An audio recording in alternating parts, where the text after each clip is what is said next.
Magandang umaga mga bata! Kamusta kayo? Handa na ba kayong matuto ng panibagong aralin para sa araw na ito? Sa video na ito, tatalakayin natin ang ponolohiya, isang mahalagang bahagi ng pag-aaral ng wika na nagbibigay ng pundasyon para sa wastong pagbigkas at pag-unawa ng mga salita. Ano nga ba ang ibig sabihin ng ponolohiya o tinatawag nating palatunugan? Subalit bago ang lahat, mayroon muna ako sa inyong ipapakita. Makikita ninyo sa larawan na ito ang isang kalembang o tinatawag nating bell. Makikita natin o mapapansin natin na mayroon itong tatlong bahagi at ito ay tinatawag na enerhiya, resonador at artikulador. Ang una ay ang henerhiya na kung saan ay ang pinanggagalingan ng lakas, kung saan naririnig natin ang mga tunog kapag tayo'y nakikipag-usap o may nag-uusap at iba-iba pang bagay na tumutunog.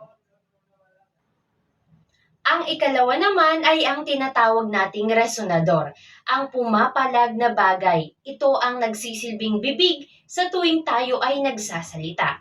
At ang ikatlo naman ay ang artikulador, na siyang nagsisilbing dila sa tuwing tayo ay nagsasalita. Kaya naman ang enerhiya, resonador at artikulador ay napakahalaga sa ating pagsasalita. At meron naman tayong mga principal na sangkap na pananalita. Ito yung bahagi o mga bahagi o kasangkapan kung paano tayo nakapagbibigkas ng tama, kung paano natin naibibigkas ang bawat tunog.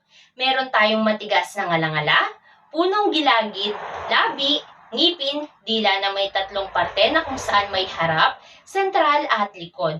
At mayroon din tayong babagtingang tinig, guwang ng bibig, hiningang galing sa baga, laringhe, epiglotis, paringhe, titilaukan at ang guwang ng bibig, malambot na ngalangala at ang guwang ng ilong.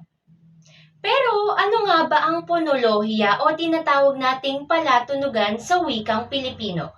Kapag sinabi nating ponolohiya, ito ay nagmula sa salitang Griego na pono na nangangahulugang tunog o tinig at lohiya naman o diskurso. O kaya naman ito ay patungkol sa pag-aaral kapag pinagsama natin ito ay pag-aaral ng mga tunog ng ating wika na kinabibilangan ng mga ponema, titik, katinig at patinig. Kasama na rin dito ang ponemang segmental at suprasegmental na tumutukoy sa mga aspeto tulad ng diin at tono. Ang ponema ay ang pinakamaliit na unit ng tunog na nakakaapekto sa kahulugan ng isang salita.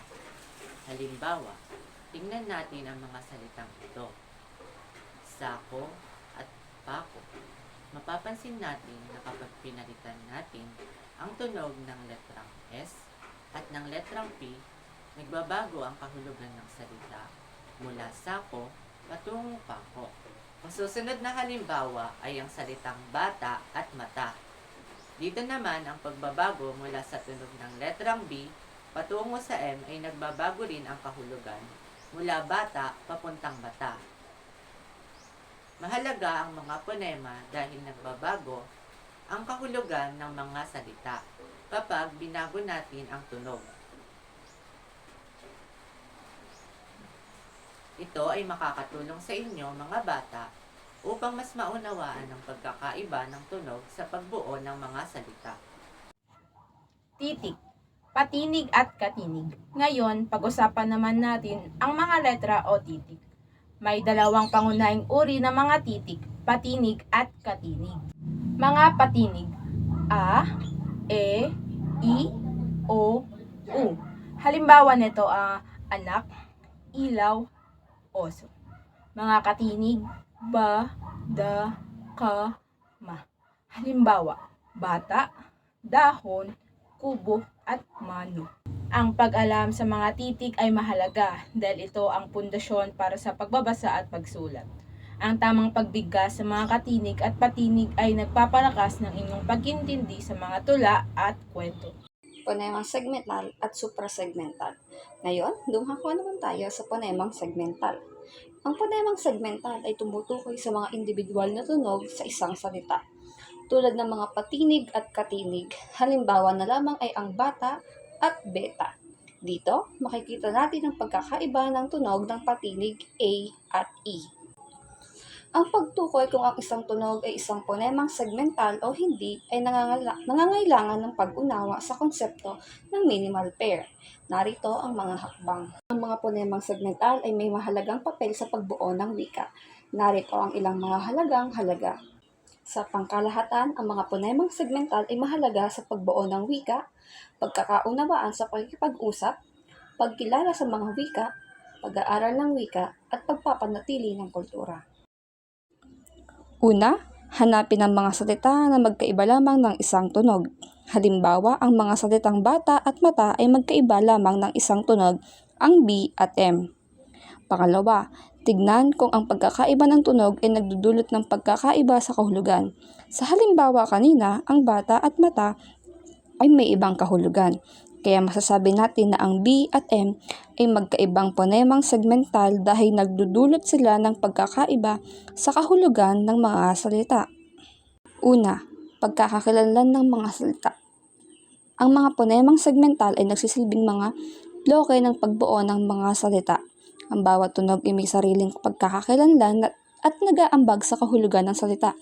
Halimbawa na lamang kanina ang mga salitang bata at mata ay magkaiba dahil sa pagkakaiba ng mga ponemang segmental na B at M. Pangalawa, pagkakaunawaan sa pakikipag-usap.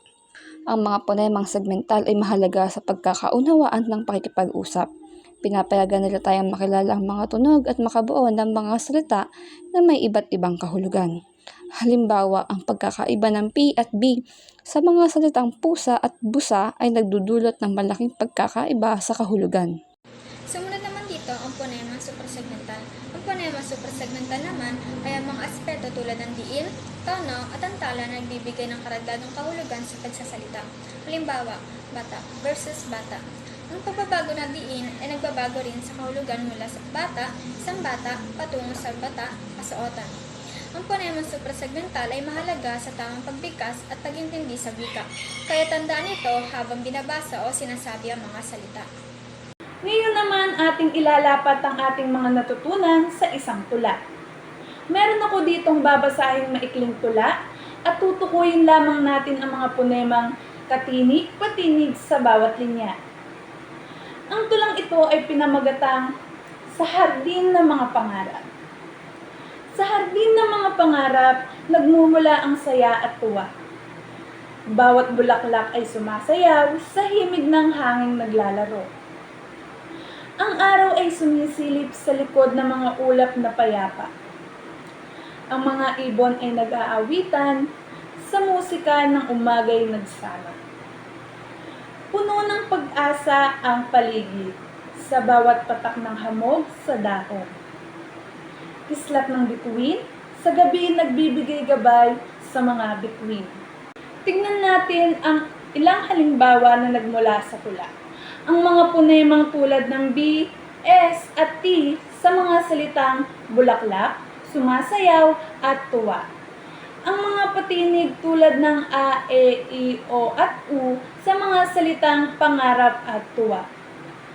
Pansinin din natin ang mga ponemang suprasegmental. Ang diin at tono na nagsasalita ng pagbabago o ang pagbigkas tulad ng nag-aawitan at naglalaro.